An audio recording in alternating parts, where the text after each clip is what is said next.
Hey, this is Tom with Coherent Logic, and today I want to walk you through how to access data in the Federal Reserve Bank of St. Louis through Spark. And in this example, I'm using the Zeppelin notebook. And let's get started.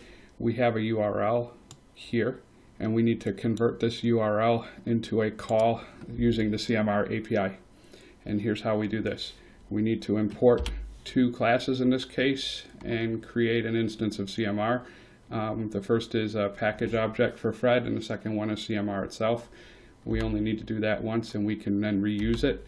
So next step we need to do is we need to actually get the data set. So we'll just call that result. And you can see I'm going to step through this up here. We have CMR.fred.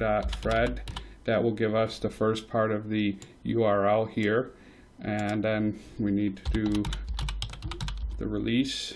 You can see how this maps in the URL here. The release is a .release method and .series method to get us to here.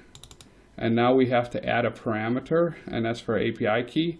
And in this case, we're going to load the API key from the operating system. So we'll just use this method called withExternalApiKey, and then we will give it the API key name, which is, in our case, Fred API key. Okay, and that gets us up to here. And then we need the release ID is equal to 51, so I'm just going to copy this because I'm lazy and add that here.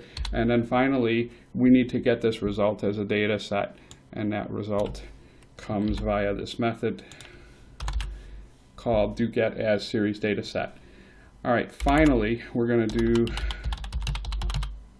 show on the data set. And we can now run this. And this concludes this example. I'll leave the source code for this in the video's description. Please leave your questions and comments below. Thanks.